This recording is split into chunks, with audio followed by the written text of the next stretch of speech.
আমরা এসেছি ডুমুরজলার ক্রিসমাস কার্নিভালে। দেখুন ক্রিসমাস কার্নিভালে কি পুরো সাজানো হয়েছে।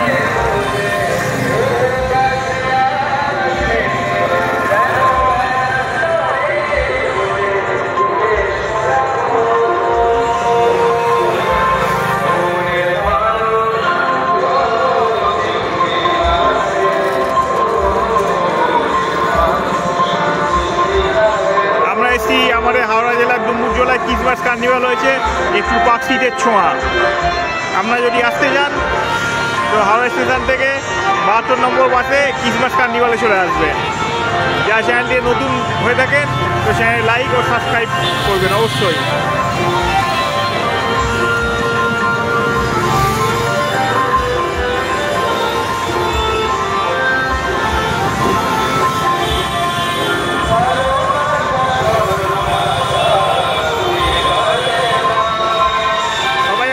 ক্রিসমাস কার্নিভালে